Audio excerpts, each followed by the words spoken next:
Trump is not going to like this one. He thinks he's a capitalist that everybody loves and that really knows everything. Of course, we know he's a loser who has always just bankrupted companies, and he has a new company, the Truth Central or Truth Social, that's about to go belly up as soon as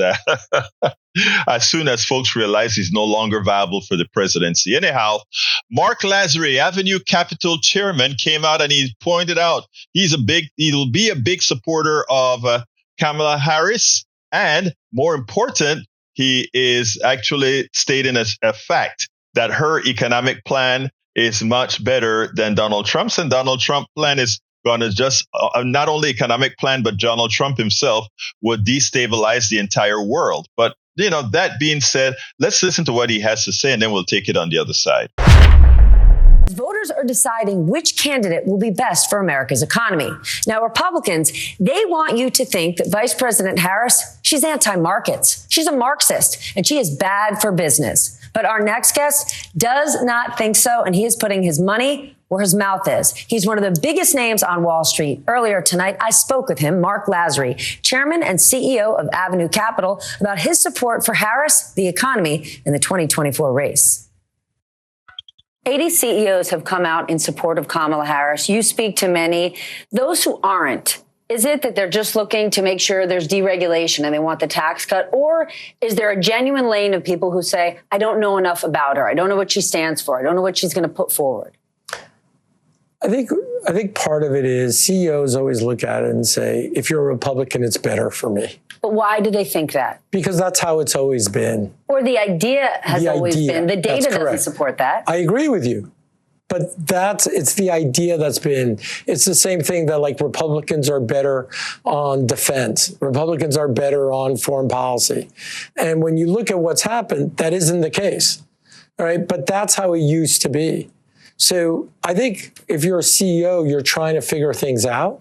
But ultimately, what you really want is just a good economy. And that's what you've had for the last 4 years. So why don't you look at the data? The data is simple. You've had a positive economic growth. Everything's been good. The U.S. economy has grown at 2 to 3%. So do you want more of that, or do you want change? What do you think a Trump economy will look like? I think you're going to have issues. And the reason you're going to have issues is you'll end up having higher tariffs. You're going to have more instability in the world. You're not going to have stability. What markets care about is stability. The more instability, what's happening in Russia, what's happening in Ukraine, what's happening around the world. And the fact that if you look at what happened before under Donald Trump, in my opinion, I think you had more instability. You've had very much for the markets a lot of stability, and that's been positive. If she wins and Donald Trump does not accept the election results, what kind of instability do you predict? What could happen in the markets if we're in that period of what could be chaos? I don't know if you have chaos. I think at the end of the day, whether he accepts it or not, doesn't really make a difference. It's over. You had an election. He will have lost, period. So, but you think, period, you think it'll be over and done with? No, I think he'll complain about it. I think you'll have Republicans complain about it because now you live in a world where if you don't win, it's not because you lost, it's because something was rigged. Like, that's just not reality. And ultimately, people deal with reality. Will there be issues? Sure. But I don't think you're going to have a lot of issues. We've got 50 days to go between now and Election Day. What does Kamala Harris need to do? I think she just has to give her message. She's got to show that she's for the future, that really she's here to help. Like, ultimately, what an election's about is who do you believe in? Who do you want to lead you for the next 4 years? I think her job over the next 50, 60 days is to talk about that how she can help a normal American, somebody who is just working day in, day out. Is she better than Donald Trump? I think at the end of the day, the answer to that will be a resounding yes. Now, let's be clear. I am not like supremely happy that, she got the support of a Wall Street mogul. I am not like super happy about that. But you know what?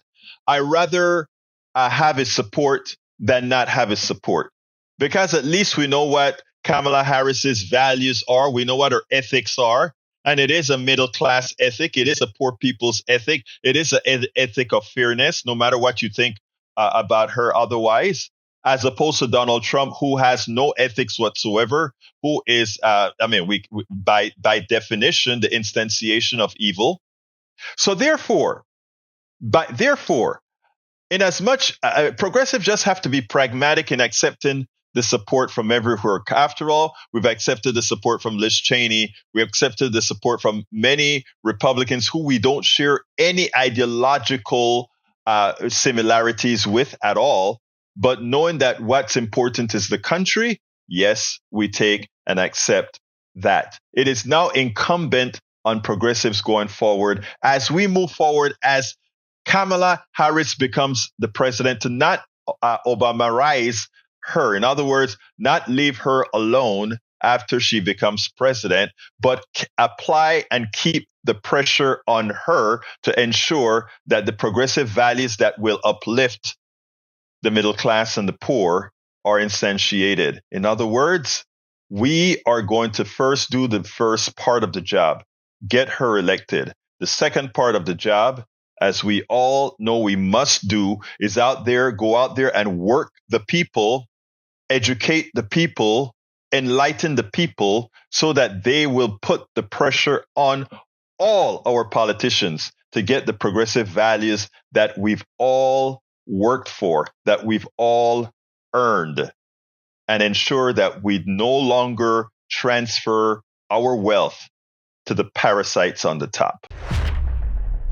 We spend a lot of time deconstructing the news, trying to parse it into a form that everybody can understand. We try to find those little nitpicks where it flies above the fray, etc.